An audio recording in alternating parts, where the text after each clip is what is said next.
Voilà, donc ici, je vais te démontrer une très belle démonstration. C'est une petite démonstration, vous allez voir, elle est vraiment, c'est une très belle démonstration de mathématiques, je veux dire, concernant les complexes, euh, qui va justement utiliser le summum des propriétés des conjugués. Alors, en quoi se résume, je veux dire, ce problème? Eh bien, si alpha est racine d'un polynôme, hein, alpha est racine d'un polynôme, euh, je viens de traiter dans la vidéo précédente, je veux dire un polynôme à coefficient réel, voilà, et j'ai trouvé que, bon, enfin, on avait dit que si alpha était racine, ben, son conjugué est aussi racine. Donc, et maintenant, je vais faire la démonstration. Je l'ai dit formellement dans la vidéo précédente, au travers d'un exercice, mais là, je vais vous le prouver. Je vais vous le prouver. Bon, si alpha est racine du polynôme, eh bien, que son conjugué, alpha bar, est aussi racine du polynôme. Racine du polynôme, ça veut dire que quand on va remplacer la valeur alpha dans le polynôme, eh bien, on va trouver quoi? Ben, on va trouver que euh, euh, le polynôme, s'il s'appelle P, il peut s'appeler P de x, hein, comme il peut s'appeler, bon, c'est des coefficients. Si l'indéterminé est x, on peut avoir ax³ plus bx carré plus cx plus d, voilà. Voilà, ça c'est P de x. Voilà, P de x. Et la lettre, je peux l'appeler comme je veux, hein. L'indéterminé P de x, je peux avoir ax carré plus bx plus c, voilà, ou je peux avoir P de z. P de z est égal à AZQ plus BZ carré plus CZ plus D, par exemple. Voilà. Là, j'ai un polynôme de troisième, là, j'ai un polynôme du second degré.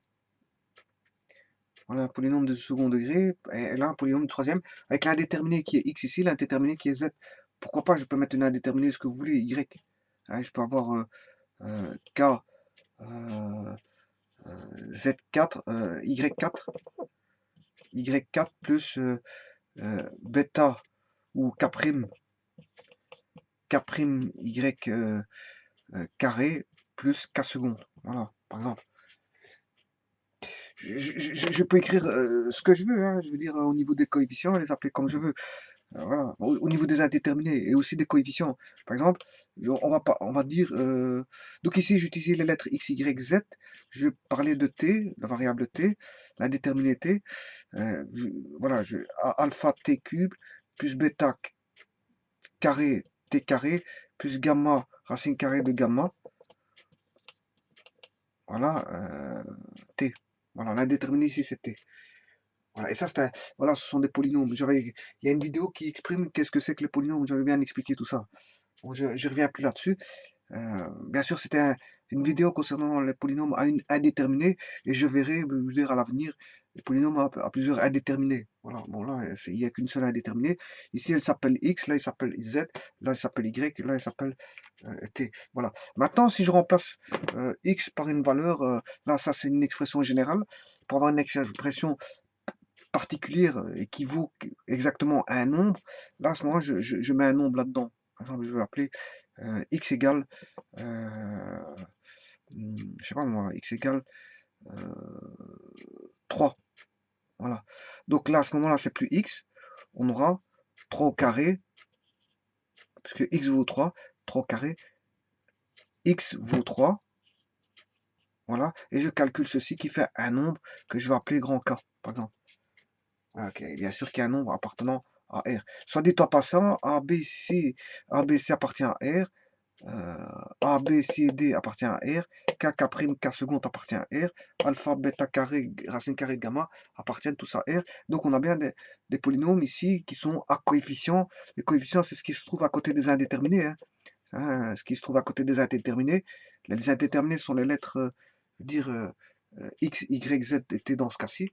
Et voilà, les coefficients, c'est A, B, C, D, K, K', K seconde, alpha, bêta carré et racine carrée de gamma. C'est ce qui se trouve à côté des indéterminés.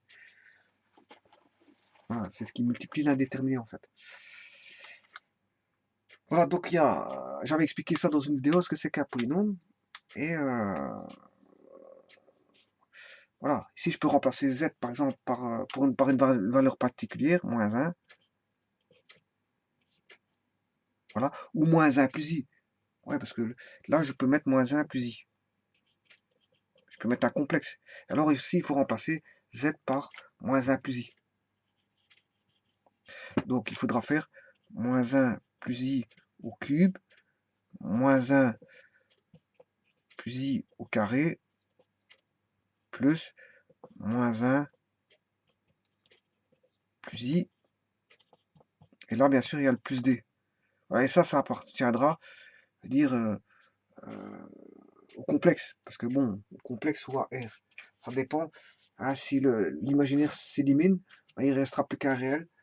Et s'il y a un imaginaire, ben voilà, remplacé par une valeur, on peut retomber, bien sûr, remplacé par une valeur, on peut retomber soit sur un complexe, soit sur un imaginaire. Hein. Bon, je remplace par un complexe là-dedans, dans l'expression générale ici, mais j'aurai un complexe ou ou un réel. Voilà, je peux tomber sur un complexe ou un réel. Mais les coefficients A, B, C, D, et K, K', K seconde, c'est un coefficient réel, c'est un polynôme à coefficient réel. Bon, maintenant, si on trouve que le polynôme vaut 0, eh bien, ça veut dire que les valeurs pour lesquelles je vais remplacer dans le polynôme, bon, sont racines. Ça, c'est ce qu'on appelle racine. Donc, voilà, ils seront racines. Alors,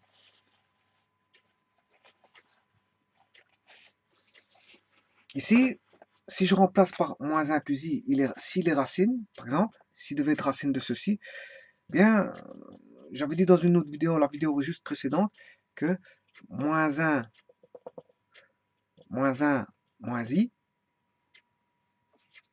est aussi racine. C'est-à-dire que le complexe conjugué est racine aussi. Donc, voilà. Donc, si vous voulez, les racines complexes vont par paire conjuguée d'office. Donc, si vous avez un degré 4, si vous avez un degré 4, ben vous aurez, s'il y a des solutions complexes, hein, si vous avez un degré 4, eh bien, vous aurez,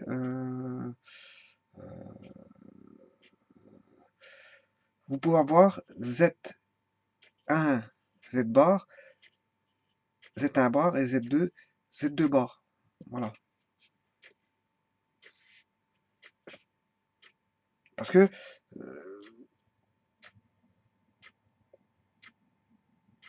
en tout cas, les racines vont par paire conjuguée. Voilà, c'est ce que je veux dire. Voilà, si vous avez un complexe, vous avez d'office son conjugué. On peut avoir qu'un seul complexe. Hein. Voilà, les deux autres, c'est peut-être deux racines réelles. Voilà, je peux avoir Z1, Z1 bar, A, B, c'est un cas de figure. Je peux avoir Z1, Z1 bar et Z2, Z2 bar. Là, j'ai la réponse ici, c'est un complexe et d'office sont conjugués et de réel. C'est un cas de figure. Bien sûr, je peux avoir 4 réels. A, B, C, D. Voilà, A, B, C, D. Je peux avoir 4 réels. Comme je peux avoir 3 réels, ouais, 3 réels, ou 2 réels, ou un réel, ou 0 réel. Je peux ne pas avoir de solution à l'équation. Donc, soit 0, 0 réel, 1 réel, 2 réels, 3 réels ou 4 réels. Attention que je peux aussi avoir un complexe et de réels, ou en cours de complexe. Et de complexes, vous voyez qu'ils vont par paire conjuguée. Hein. Voilà. Donc, ce qui veut dire par là que si alpha, qui est un complexe, si j'appelle z,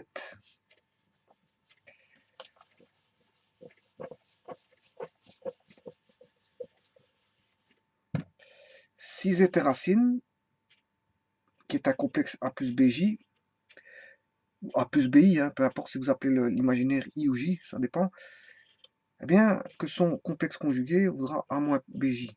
Voilà. Bon, alors maintenant, ça c'est le complexe conjugué. Maintenant, qu'est-ce que c'est qu'un polynôme? Comment peut-on écrire un polynôme? On a vu que, par exemple, si je prends un exemple, A x4 plus B x carré plus C x plus D est un polynôme à un indéterminé x. C'est-à-dire qu'ici, je vais avoir x exposant k, et bien sûr, k va varier.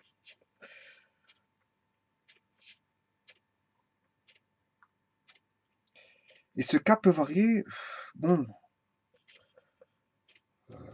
de 0, bien sûr, vous comprendrez, jusque n, et là, on aura un polynôme de degré n, si vous voulez. Voilà. Et les coefficients, bon, les coefficients, je peux les appeler alpha ou a, comme j'ai expliqué tout à l'heure. Ici, j'ai appelé par des lettres, hein. Donc ici, pour éviter tout amalgame, je peux appeler ça A1, A2, voilà, A3, et là A4. Voilà. Alors, ça, voilà. Et je l'appelle partout des coefficients A. Bon, à ce moment-là, j'appelle ça A indice K. On a A1, A2, A3, A4. Ouais, je me suis trompé ici, c'est plutôt A1 ici. Ouais, pour respecter la formule ici, j'aurai A1, A2, A2. Attention qu'ici, je dois le mettre complet, hein. Donc ici, il y a ceci, parce qu'il y aura des A qui seront nuls, si vous voulez. A, x cube. Je suis pas obligé d'avoir des A tout différents de 0. Mais au moins, il doit avoir au moins un A qui est différent de 0 pour avoir un polynôme au niveau des indéterminés. Donc j'aurai ax cube, ax carré, plus ax plus a. Voilà. Donc j'aurai a1, non, a0. Ouais, parce qu'ici on a x exposant 0, c'est comme si on avait ceci. Voilà, mais le terme indépendant, on ne met jamais l'indéterminé qui est exposant 0, et l'exposant 0 vaut 1. Donc je vais l'appeler tout simplement A0, qui est le terme indépendant. Là, c'est A1, X1, A2, X2, A3, X3 et A4, X4. Voilà. Et là, je peux écrire ça comme ça. Donc ici, le N, si vous voulez, c'est ici. Bon, A2 peut valoir 0. Hein. Ça voudrait dire que je n'ai pas de terme en X carré. Voilà. Mais ici, je l'ai écrit de manière complète. Il est ordonné. Ouais, ordonné dans le sens de gauche, de la droite vers la gauche. Il est ordonné de la droite vers la gauche, mais j'aurais pu l'ordonner de la gauche vers la droite. Ouais, ici, il est ordonné de la droite vers la gauche, mais j'aurais pu l'ordonner de la gauche vers la droite. Voilà, ordonner, ça dépend dans le sens qu'on veut l'ordonner. Hein. Il y a le sens croissant et le sens décroissant.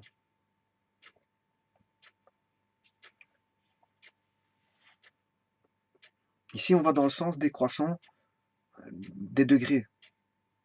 Voilà. Alors que si je l'avais écrit à l'envers, on va dans le sens croissant des degrés à partir de la gauche, bien sûr. Hein. Tout dépend d'où on part. Voilà. Donc ici, on a ceci, peut s'écrire comme ceci. Somme des k égale 0 à k. Et là, si k vaut 0, à 0, x exposé à 0, on aurait celui-ci. Maintenant, plus, ça c'est une sommation, plus k vaut 1, il a varié d'un pas. Voilà, le pas vaut 1, k maintenant vaut 1. Bien sûr, k appartenant à n. Hein. K appartient à n. Hein. Bon, il va varier par pas de 1. 0, 1, 2, 3, 4, 5, etc. Donc, ici, on a bien un naturel. 2 est bien naturel. 3 est bien naturel. Et 4 est bien naturel. Et ça, il va varier de 0, 1, 2, 3, 4. Voilà. C'est une formule de sommation itérative. Hein. On prend celui-là, on rajoute celui-là, on rajoute celui-ci. Chaque fois, on rajoute de manière itérative un terme. Voilà. Et quand est-ce qu'il varie? Ben, quand le pas varie de 1. À ce moment-là, on peut écrire un nouveau terme. Le pas varie de 1, j'écris un nouveau terme. Le pas varie de 1, j'écris un nouveau terme. Et ainsi de suite. Je peux aller jusque n si vous voulez. Ici, dans ce cadre figure, n vaut 4. Bon, n peut valoir n'importe quoi. 10, 15, 20, 30. Pour autant que n soit entier. Naturel, bien sûr. Bon. Bien sûr, pour avoir un polynôme, il faut essayer d'avoir au moins un indéterminé. Parce que si on a un terme indépendant, on a un nombre. Donc ici, je rejetterai le 0. Hein. Voilà, je rejetterai. Pour avoir un polynôme, il faudrait au moins une indéterminée x. Parce que bon, un nombre, c'est un nombre. Bon, voilà. Pour avoir un polynôme avec une indéterminée x, il faut que k soit au moins différent de 0. Donc qu'on ait fait au moins un pas. Voilà. Ceci étant dit, on sait bien que un polynôme peut s'écrire de cette manière-là. P de, par exemple, à l'indéterminé x est égal à indice k, x exposant k, bien sûr, pour k partant de 0 jusqu'à n. Voilà, ça c'est un polynôme. C'est l'expression d'un polynôme de manière, je veux dire, écrite sous forme de formule sommatoire. Bon, ceci étant dit, on a un polynôme et on se dit que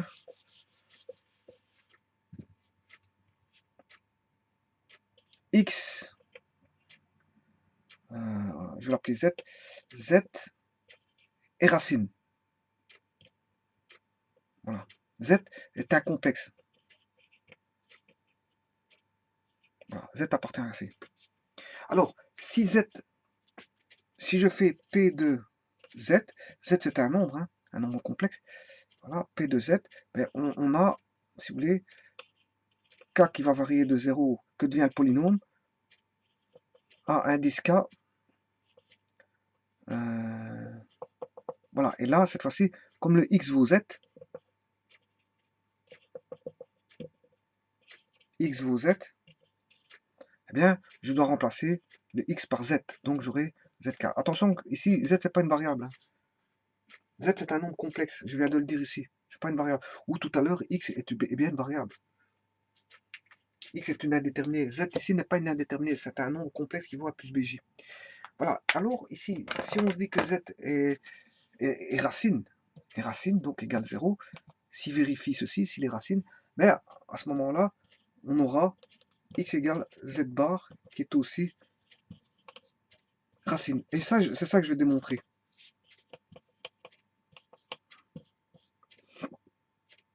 Z bar de K est égal à 0. Je vais démontrer ceci. Voilà, la ligne là. Je vais démontrer que si Z est racine, mais que Z bar vérifie ça aussi. Alors là maintenant, on va émettre les hypothèses et la thèse. L'hypothèse.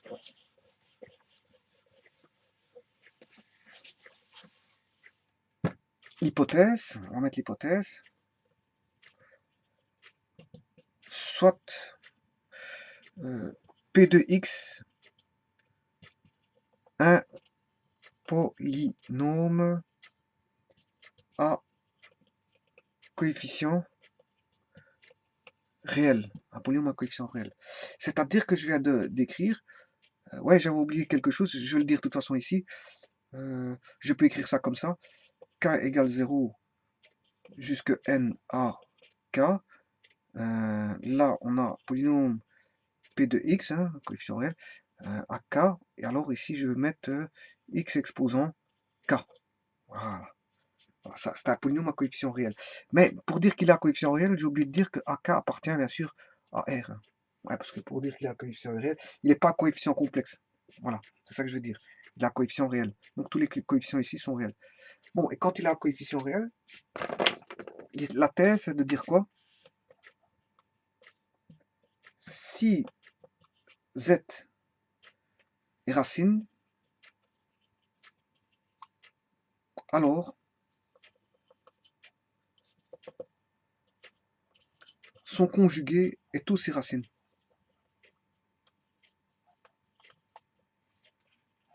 Si Z est racine, son conjugué est voilà. Et c'est ça que je vais démontrer maintenant. Donc là, l'hypothèse, on a un polynôme au départ, un coefficient réel, voilà, qui s'écrit de manière itérative par une formule sommatoire que vous voyez ici, avec l'indéterminé x, ak les différents coefficients, et la somme itérative qui est là. On va jusque n, peu importe la valeur de n, et bien sûr k qui est un indice appartenant à n, bien sûr, ça je vous l'ai dit, et bien sûr, pour avoir un minimum un polynôme, il faut que n appartient bien sûr à n0, hein. Bon, sinon j'ai un nombre. Voilà, j'ai un nombre c'est un nombre. Voilà. Voilà, on va dire ça comme ça, et maintenant on va dire si z est une racine, bien sûr, z est un complexe, hein, et z ici appartient à l'ensemble des nombres complexes. Voilà, là, j'ai tout exprimé, là. Il n'y a rien qui est oublié, et donc je dis à quoi appartiennent les nombres de chacun des éléments constitutifs, qu'ils soient indéterminés, qu'ils soient coefficients du polynôme, ou qu'ils soient, je veux dire, solution, ou solution, c'est ce qu'on appelle racine, euh, voilà, voilà, qu'il soit racine ou pas, ou autre, ou conjugué, hein, je spécifie dans quel ensemble il se situe. AK appartient à R, polynôme à coefficient réel, X est une indéterminée à exposant, euh, voilà, est l'indéterminé, K bien sûr est l'exposant de l'indéterminé. Bon, K va varier de 1, voilà, jusque N, voilà, et K appartient, va, va valoir 0, 1, 2, 3, 4, 5, jusque N, et K et N appartiennent à tous les deux à N, sauf que N, bon, il faut au minimum un X, c'est-à-dire que N doit être différent de 0. Et Z, je spécifie bien que c'est un complexe, et fatalement, Z bar, si Z est un complexe, Z bar est un complexe d'office, parce que c'est son conjugué. Donc, je n'ai même pas besoin de spécifier que Z bar appartient à C, parce que si Z appartient à C, son complexe conjugué appartient aussi à C, c'est évident. Voilà, maintenant, on va démontrer ça. On va faire la démonstration. Et là, il faut bien connaître les formules. J'avais vu une vidéo concernant les propriétés des conjugués. On ne va jouer qu'avec les propriétés des conjugués, rien de plus. Bon, mais pour ça, il faut partir de l'hypothèse. Généralement, on part de l'hypothèse pour arriver à ce l'on veut démontrer. On sait bien que P de X vaut, par hypothèse, K égale 0 jusque N à K, X exposant K. Voilà, ça c'est par hypothèse. Voilà. Si j'écris ceci, on sait bien que... oui, si j'ai oublié de marquer. Si Z est racine, je peux le mettre en hypothèse. Hein. Z. Si Z est racine, ça c'est par hypothèse aussi. Hein, si Z est racine, par hypothèse, alors Z bar. Mais ça, je peux l'écrire en hypothèse aussi. Donc je peux écrire que Z est racine, je peux écrire que P de Z est égal à 0. Ouais, après avoir identifié le polynôme, je ne peux pas l'écrire avant, parce que bon, je dois d'abord définir le polynôme, et puis écrire, bon, voilà. Si j'efface ceci pour laisser un petit peu de place, voilà. En ayant défini tous les éléments, voilà, dans quel ensemble ils étaient, j'efface, mais bon, vous comprendrez que c'est pour une... j'efface pas parce que... J'efface juste pour faire de la place, c'est juste ça. Donc ici, P2,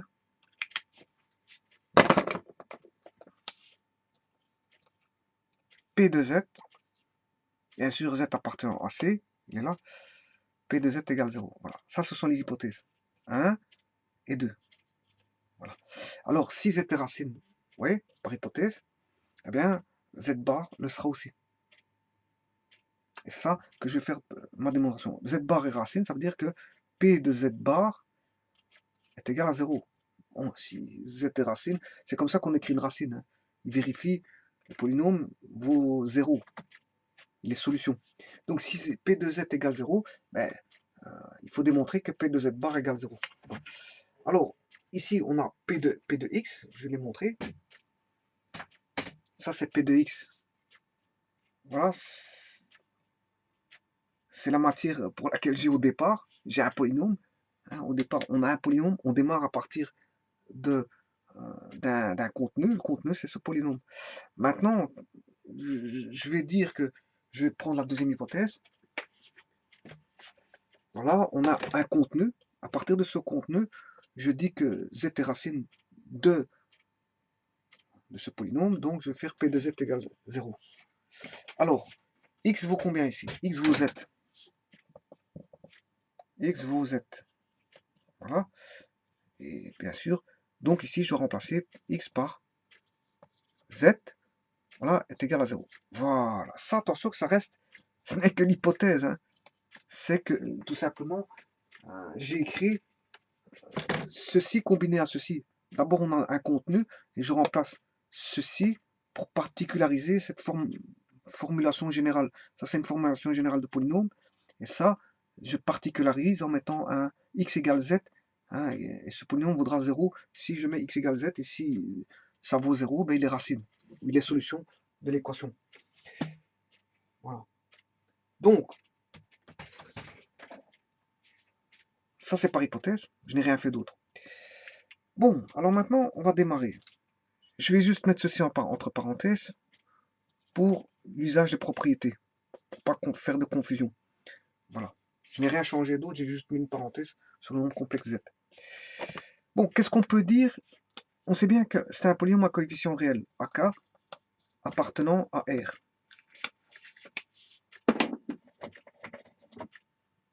Ça veut dire que on sait bien que dans les propriétés des conjugués, si z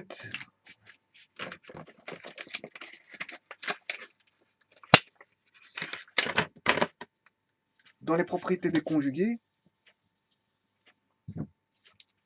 on sait bien que si z égale z bar, ça veut dire quoi ça? Ça inclut que hein, j'ai z qui vaut a plus bj et z bar qui est égal à a moins bj. Et ils sont égaux. Z égale à z bar. Ben, on sait bien que c'est parce qu'en fait, il n'y a pas de partie imaginaire. Hein, parce que dans les conjugués, les parties imaginaires sont opposées. Donc c'est impossible d'être égal. Donc pour qu'elles soient, les nombres complexes soient conjugués et conjugués soient égaux, il faut qu'il n'y ait pas de partie imaginaire opposée. Donc en fait, ça veut dire que le nombre imaginaire est constitué que de la partie réelle. Donc en fait, ça veut dire que j'ai un réel. Z égale Z bar inclut que Z appartient à l'ensemble des réels. Voilà. Ceci, je vais l'utiliser pour, c'est une première propriété des conjugués. Bon, ça veut dire qu'ici, AK il vaut quoi? AK appartient à R. Donc qu'est-ce que je peux en déduire? Que le conjugué de AK appartient aussi à R. Donc si je prends son conjugué, ben, il appartient aussi à R. Et je peux écrire ceci, le conjugué de AK, c'est AK. Bon, on va déjà faire ça. Donc, d'après ce que je viens de voir là, AK va devenir le conjugué de AK. Voilà la première écriture. D'ailleurs, je vais l'écrire en rouge pour ne pas confondre toutes les écritures. Donc, AK vaut A bar K. Bon, ça, c'est la première chose. Bon, maintenant, j'ai modifié, je n'ai rien modifié d'autre. Hein, je n'ai fait que ça. On sait bien que je peux écrire ça. Il y a égalité entre le polynôme que vous aviez auparavant et ce polynôme-là. Il n'y a rien, strictement rien qui a changé. C'est juste que j'ai fait apparaître un conjugué ici. Bon, maintenant, je vais prendre le conjugué ici. Parce que le but de la démonstration, c'est de se dire que si z est racine, p de z égale 0, eh bien, la thèse, c'est de démontrer que p de z bar est aussi racine, vaut 0. Eh bien, pour ça, il faut que je remplace par le conjugué z bar. Voyons voir. Si je remplace par z bar, ça donne quoi? Eh bien, il y a une propriété que j'ai vue dans les... Voilà, dans les... Comment est-ce qu'on appelle ça? Dans les conjugués, on sait bien que Zn est égal à Z bar n. Bon, le conjugué d'une puissance, ben, c'est la puissance du conjugué. Ici, je vais appliquer la même chose, mais dans le sens inverse. Donc, je vais aller dans ce sens-là. C'est-à-dire que j'ai un conjugué exposant une puissance k, mais ça va être égal à la puissance de k conjuguée. Voilà. Voilà. Je ne fais tout simplement que retranscrire la propriété de conjugué ici. Voilà. Donc ici, j'ai Z exposant K bar. Maintenant, on sait bien, bon, ça c'est évident, j'ai un produit ici. Si j'ai un conjugué Z1 bar fois un conjugué Z2 bar, le produit de conjugué est égal au conjugué du produit. Voir la démonstration que j'avais faite. Donc, toutes ces démonstrations que je fais sur les conjugués, je les fais. Il y a une vidéo concernant les conjugués. Allez voir cette vidéo-là. Le but, c'est pas de refaire toutes des redémonstrations dans une démonstration. Sinon, on s'y perdrait. Je veux dire, on perdrait beaucoup de temps, bon, la vidéo serait très longue, et à ce moment-là, ça rime que à rien, parce que je veux dire, on aurait la perte du fil conducteur pour lequel on veut transmettre, je veux dire, euh, les particularités. Voilà. Mais si on commence à généraliser, à faire toutes des démonstrations sur la démonstration, on commence à se perdre dans les méandres de certains chemins, à ce moment-là, on perd le fil conducteur de la démonstration, hein. Donc c'est pour ça que je dis, il y a des démonstrations qui étaient faites sur ces propriétés-là, je dis allez les voir. Voilà. Et quand on a démontré ces propriétés-là, on peut les utiliser de façon à ne pas chaque fois démontrer, sinon ça deviendrait chaque fois trop lourd, très très lourd. Chaque fois vous devez démontrer tout, à chaque exercice. À ce moment-là, bon, chaque formule que vous devez utiliser, vous la démontrez, ouais, c'est interminable, hein. C'est interminable. À ce moment-là, vous faites que des démonstrations pour faire un petit calcul de rien du tout. Ça deviendrait très lourd. C'est pas comme ça que ça se passe. On démontre une fois pour toutes les formules et puis on utilise les formules. Voilà. Une fois qu'on a démontré les formules, ça devient un outil. Les formules, on dit, bon, elles sont vraies, donc faites-nous confiance, elles sont vraies, et ça c'est toujours vrai, hein, c'est toujours vrai, hein. Comme quand on fait des calculs des démonstrations par récurrence, on dit que c'est toujours, si c'est vrai jusqu'à un certain pas, ben c'est vrai pour le pas suivant, donc c'est vrai pour le pas suivant, et encore suivant, et donc c'est toujours vrai, quelle que soit, je veux dire, la valeur, voilà, prise. Et donc ici, c'est un peu la même chose. On se dit que les formules sont toujours vraies, et si elles sont toujours vraies, on peut les utiliser en tant qu'outil mathématique pour les mettre en œuvre dans les calculs. Donc il ne faut pas chaque fois les démontrer. Ici, je vous montre, ça a été démontré dans une des vidéos précédentes, allez les voir, c'est ce qu'on appelle propriété des conjugués. Allez voir cette vidéo, mais là, je fais tout simplement que utiliser les propriétés. Donc voilà, le produit de deux conjugués donne le conjugué du produit. Donc, ce qui veut dire que ici, j'ai le produit de deux conjugués, ben, ça va me donner le conjugué du produit, ce qui va me donner ici ceci.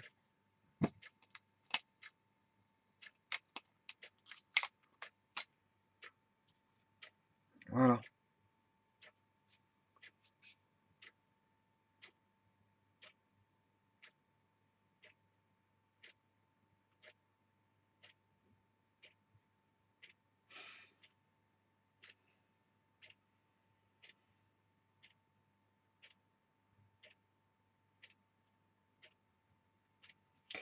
Bon, ouais. Ceci, je dois enlever parce que dès le moment, ouais, dès le moment où j'ai enlevé, j'ai mis Z bar, je ne sais pas si ça vaut 0, hein. Je me pose la question si ça vaut 0, bien sûr. Dès le moment où j'ai remplacé par Z, pour Z, ça faisait 0, ça c'est sûr et certain. Si je mets Z, ça fait 0. Mais si je mets Z bar, je suis en train de me poser la question, est-ce que ça fait 0? Est-ce qu'il est racine? C'est le but de la démonstration, justement. Ça fait, voilà. Mais j'y suis pas encore pour voir si ça fait 0 ou pas. Voilà, maintenant, on sait bien que, toujours dans les propriétés des conjugués, ici, on a une somme itérative, hein. C'est juste une somme, c'est un polynôme, donc c'est une somme. On sait bien que si je prends deux termes, hein, ou trois termes, ou quatre, peu importe, ou cinq, ou six, peu importe, bon, le conjugué de ceci, ben, on sait bien que c'est la somme de conjugués, la somme de conjugués, mais c'est égal au conjugué de la somme. C'est un peu comme le produit, si vous voulez. Voilà. Et je vais utiliser ça dans la formule sommatoire ici. Formule sommatoire, si j'ai somme i égale à 1 jusque n des zi bar, ben on sait bien que c'est somme des zi i égale à 1 jusque n. Voilà. Donc je vais utiliser cette formule-là pour étendre mon conjugué. Mon conjugué, la somme de termes ici, qui sont des produits, hein, peu importe. Mais en fait, si j'appelais ça un seul terme, ben, la somme des termes ici, ben, c'est égal au conjugué de tous les termes, la somme des termes. Donc ici, ce conjugué-là, il va s'étaler jusqu'ici. Voilà. Donc ici, on a le conjugué d'une somme. On a le conjugué d'une somme. Conjugué de Z1 plus Z2 plus Z3, etc.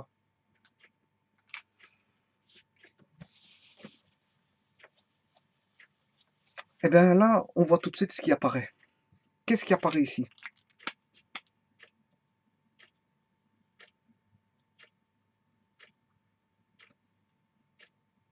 vous voyez que ce qui apparaît ici, c'est ce qui apparaît dans l'hypothèse. C'est-à-dire, c'est P de... Ça, c'est le polynôme. C'est ceci. Somme de n k égale 0 jusqu'à k de xk. En fait, c'est P de z, si vous voulez. P de z. Donc, ici, qu'est-ce que j'ai? J'ai P de... Je réécris, hein, je fais juste la transcription. De z bar est égal à quoi? Est égal au conjugué, hein, la grande barre que vous voyez ici. C'est le conjugué de... Et ceci, c'est qu'est-ce que c'est? Ce qui est à l'intérieur des pointillés, de l'encadrement en pointillé. C'est quoi ceci? En fait, c'est P de z. Donc, j'ai le conjugué de P de z. Ouais, mais...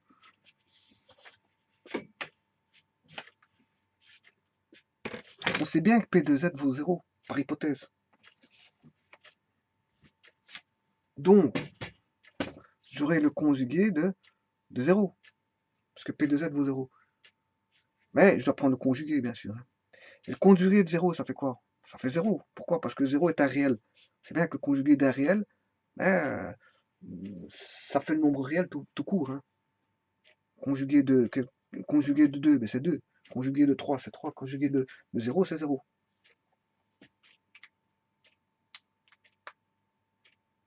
Voilà.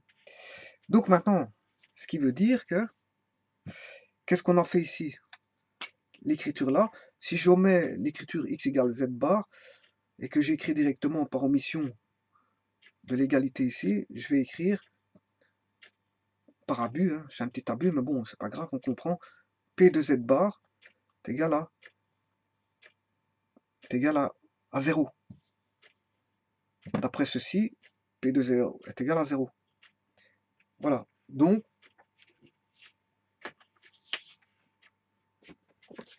c'est ce qu'il fallait démontrer, P de z bar est égal à 0.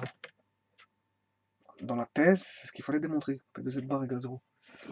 Donc, CQFD, ce qu'il fallait démontrer. Voilà, donc en fait, en d'autres termes, si z est racine d'une équation à coefficient réel, ben, z bar, son conjugué, c'est aussi solution de l'équation à coefficient réel. Donc, ce qui veut dire que si vous avez z, on a d'office z bar.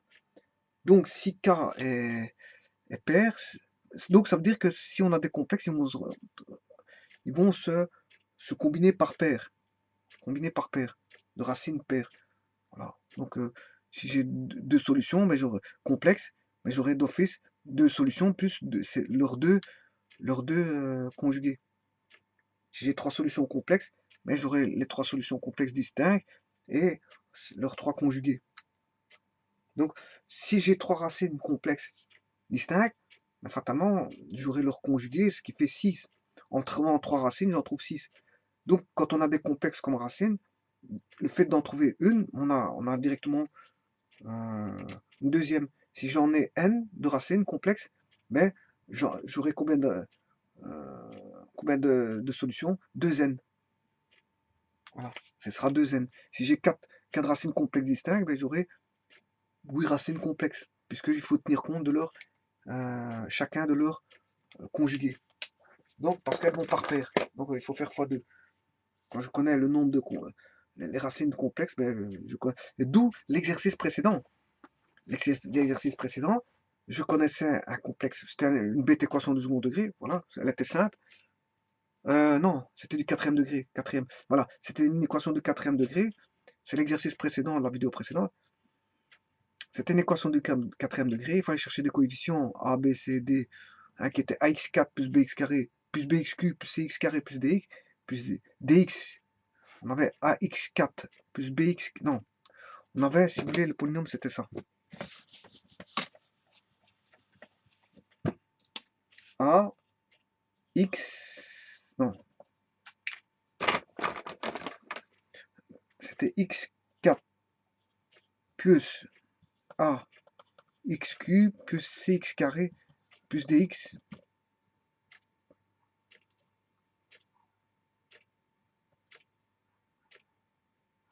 a bx carré plus cx plus D égale 0. Voilà. Et on donnait deux racines. On donnait I, la première racine c'était Z égale I, et la seconde, je sais plus c'était quoi, c'était 1 plus 2i. Ouais, c'était 1 plus 2i. Et donc, ayant ceci, ben, il fallait chercher les coefficients A, B, C, D. Allez voir l'exercice, ben, c'était simple.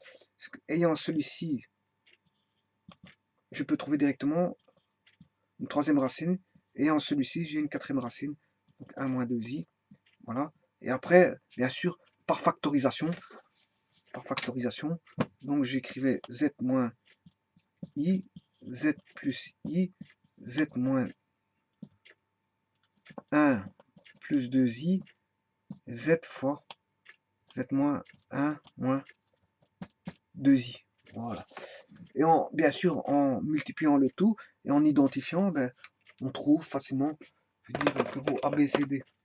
Et ABCD, bien sûr, appartenant à B, C, D, appartenant bien sûr à R. Hein. C'était des coefficients, on va dire, réels.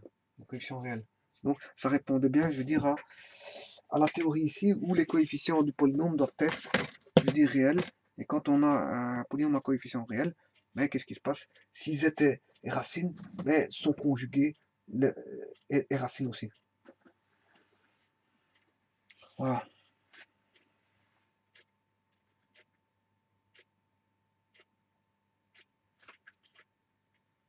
Donc, quand vous faites un petit exercice sur les complexes avec des polynômes, qu'il faut chercher des solutions, regardez bien si les coefficients sont réels, et si on vous donne une racine complexe, bon, il est facile de déduire les autres.